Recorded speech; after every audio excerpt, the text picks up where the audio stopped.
Die Einheit Allahs des Erhabenen. Kapitel 2 Al-Baqarah, Verse 116 bis 117.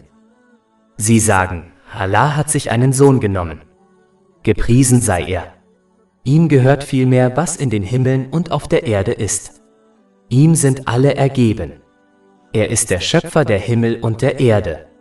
Wenn er eine Sache beschließt, sagt er nur, sei, und sie ist. Allah, der Erhabene, kritisiert dann den Glauben der Christen und einiger Juden, die behaupteten, Allah, der Erhabene, habe einen leiblichen Sohn oder habe einen Menschen als seinen Sohn adoptiert. Kapitel 2 Al-Baqarah, Vers 116. Sie sagen, Allah hat sich einen Sohn genommen. Gepriesen sei er. Und Kapitel 9 At-Tawbah, Vers 30. Die Juden sagen, Esra ist Allahs Sohn, und die Christen sagen, der Messias ist Allahs Sohn.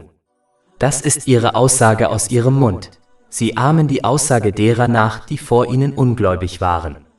Möge Allah sie vernichten. Wie können sie sich täuschen? Wie dieser Vers zeigt, beruht ihr ganzer Glaube auf nichts anderem als der blinden Nachahmung ihrer Ältesten.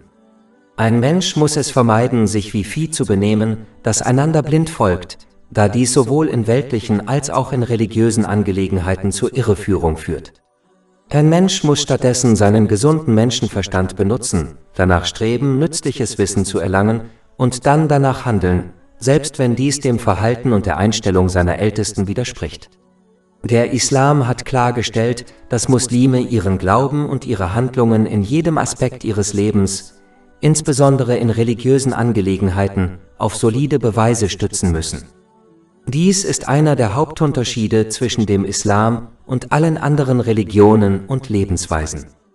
Der Islam fordert die Menschen auf, ihren gesunden Menschenverstand zu benutzen und ihre Entscheidungen auf solide Beweise zu stützen, anstatt andere blind nachzuahmen. Kapitel 12 Yusuf, Vers 108. Sprich, dies ist mein Weg. Ich lade mit Einsicht zu Allah ein, ich und diejenigen, die mir folgen. Und Kapitel 34 Saba, Vers 46. Sprich, ich rate euch nur zu einem, steht für Allah, sucht die Wahrheit zu zweit und einzeln und denkt dann nach. Die Gründe für die Verbreitung des falschen Glaubens über den heiligen Propheten Isa, Friede sei mit ihm, waren seine wundersame Geburt, die Wunder, die er vollbrachte, und seine Himmelfahrt zu Lebzeiten. Der heilige Koran bestätigt die wundersame Geburt des heiligen Propheten Isa, Friede sei mit ihm, und beschreibt seine vaterlose Geburt eindeutig als Zeichen der unendlichen Macht Allahs des Erhabenen. Kapitel 3 Eli Imran, Vers 47. Sie, Maryam, möge Allah mit ihr zufrieden sein, sagte, mein Herr, wie soll ich ein Kind bekommen, wenn mich kein Mann berührt hat? Der Engel sagte, so ist Allah, er erschafft, was er will. Wenn er eine Sache beschließt, sagt er nur dazu, sei, und sie ist. Allah, der Erhabene, schuf den heiligen Propheten Isa, Friede sei mit ihm, ohne Vater, so wie er den heiligen Propheten Adam, Friede sei mit ihm, ohne Vater oder Mutter schuf. Diese Tatsache bedeutet nicht, dass sie göttlich sind. Kapitel 3 Eli Imran, Vers 59. In der Tat ist das Beispiel Jesu für Allah wie das von Adam. Er schuf ihn aus Erde. Dann sagte er zu ihm, sei, und er war. Es ist merkwürdig, dass die Christen glauben, der heilige Prophet Isa, Friede sei mit ihm, sei der Sohn Allahs des Erhabenen, da er ohne Vater geboren wurde.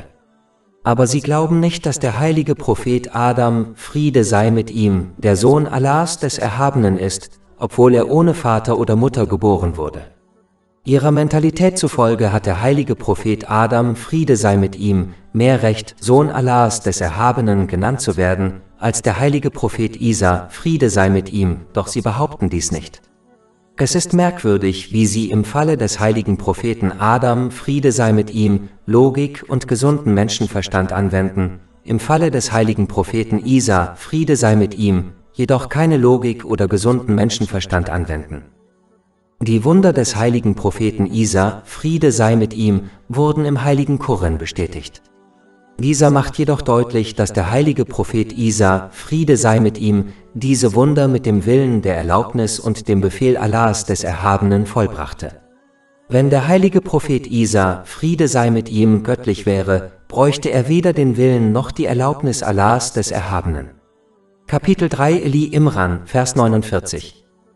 Und mache den Propheten Isa, Friede sei auf ihm, zu einem Gesandten für die Kinder Israels, der sagen wird: Wahrlich, ich bin mit einem Zeichen von eurem Herrn zu euch gekommen, indem ich für euch aus Lehm etwas entwerfe, das der Gestalt eines Vogels gleicht. Dann hauche ich ihm etwas an, und es wird mit Allahs Erlaubnis zu einem Vogel. Und ich heile die Blinden von Geburt an und die Aussätzigen, und ich mache die Toten lebendig, mit Allahs Erlaubnis. Und ich teile euch mit, was ihr esst und was ihr in euren Häusern aufbewahrt. Die Himmelfahrt des heiligen Propheten Isa, Friede sei mit ihm, zu Lebzeiten weist noch stärker auf die Macht Allahs des Erhabenen hin, als er den heiligen Propheten Isa, Friede sei mit ihm, auf diese Reise mitnahm. Wenn der heilige Prophet Isa, Friede sei mit ihm, göttlich gewesen wäre, hätte er diese Reise mit seiner eigenen angeborenen Kraft antreten können. Kapitel 3 Eli Imran, Vers 55. Erwähne, als Allah sagte: O Jesus, wahrlich, ich werde dich nehmen und dich zu mir erheben und dich von den Ungläubigen reinigen, das heißt befreien. Der heilige Koran sagt den Christen, dass der heilige Prophet Isa, Friede sei mit ihm, entgegen ihrer Überzeugung nicht gekreuzigt wurde. Derjenige, dessen Bild am Kreuz zu sehen war, war nicht der heilige Prophet Isa, Friede sei mit ihm, sondern jemand, der ihm ähnlich sah. Allah, der Erhabene, hatte den heiligen Propheten Isa, Friede sei mit ihm, zu diesem Zeitpunkt bereits gen Himmel erhoben. Kapitel 4 An-Nisa, Verse 156 bis 158. Und wegen ihres Unglaubens und weil sie Maria verleumdeten. Und weil sie sagten: Wir haben den Messias getötet, Jesus, den Sohn der Maria, den Gesandten Allahs.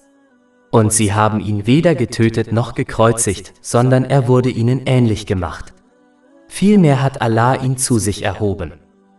Der falsche christliche Glaube an die Kreuzigung des heiligen Propheten Isa, Friede sei mit ihm, also an seine Hinrichtung, ist an sich schon seltsam, da ein wirklich göttliches Wesen den Tod bei weitem nicht erfährt. Wenn ein Wesen sterben kann, kann es nicht göttlich sein.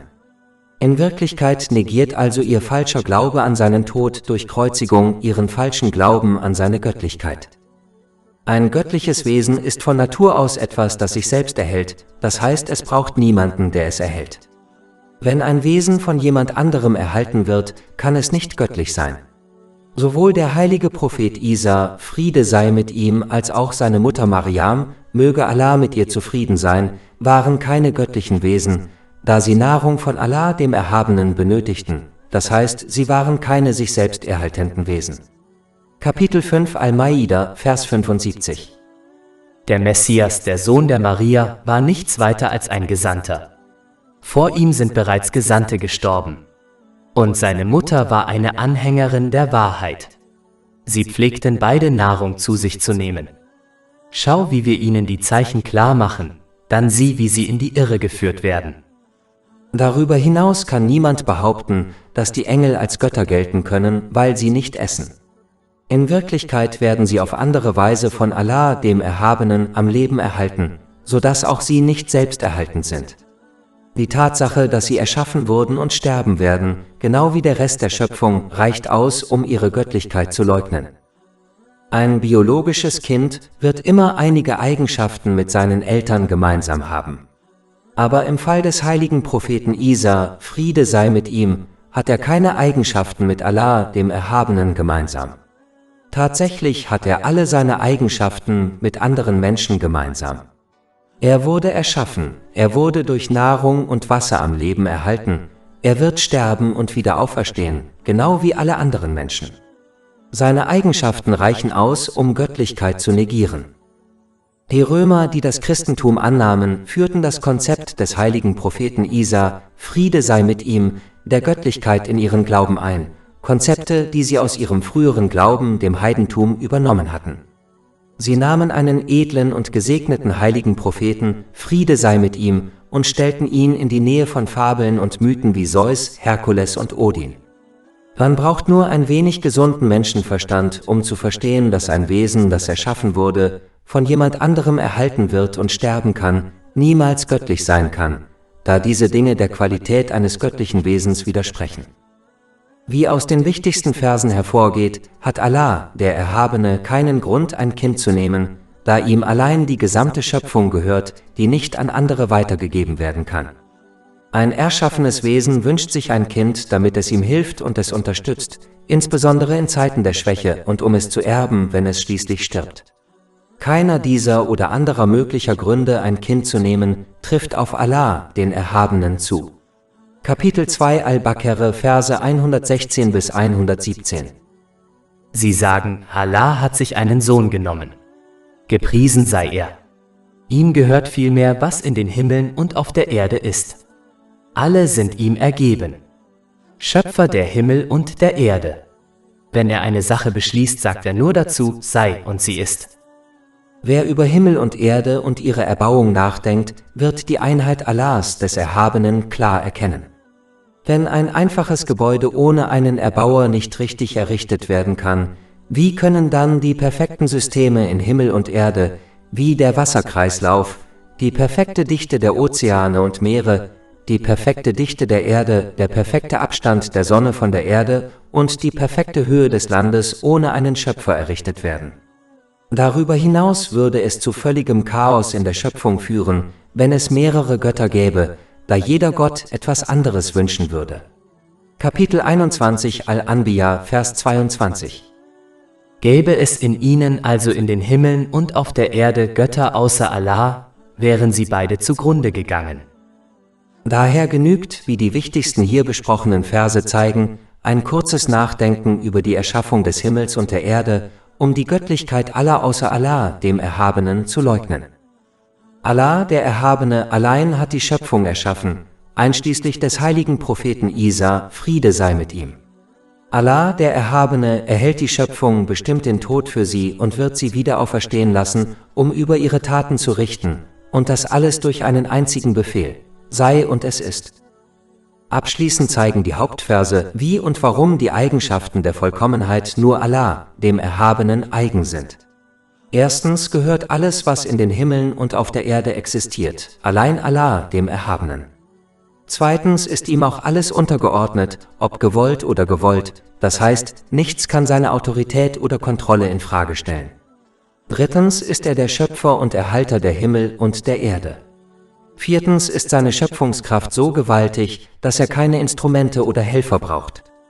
Er befiehlt nur etwas und es geschieht. Diese 4 Eigenschaften findet man bei niemandem außer Allah, dem Erhabenen. Wenn er Nachkommen hätte, würden diese zumindest eine dieser Eigenschaften mit ihm teilen, aber kein Geschöpf kann oder wird jemals eine davon besitzen. Tatsächlich glaubten sogar diejenigen, die ihm Nachkommen zuschrieben, an diese Wahrheit. Daher widerspricht ihr eigener Glaube ihrer Behauptung, dass er Nachkommen habe. Kapitel 2 Al-Baqarah, Verse 116 bis 117. Vielmehr gehört ihm, was in den Himmeln und auf der Erde ist. Alle sind ihm ergeben. Schöpfer der Himmel und der Erde. Wenn er eine Sache beschließt, sagt er nur dazu, sei, und sie ist. Generell erinnern diese Verse die Muslime daran, dass Allah, der Erhabene, allein die gesamte Schöpfung erschaffen hat.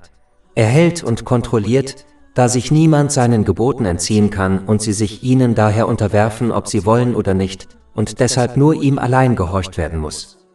Es ist töricht zu glauben, dass man Seelenfrieden und Erfolg in beiden Welten erreichen kann, während man Allah, dem Erhabenen, dem Schöpfer und Kontrollierenden aller Dinge, einschließlich der Wohnstätte des Seelenfriedens, des spirituellen Herzens, nicht gehorcht.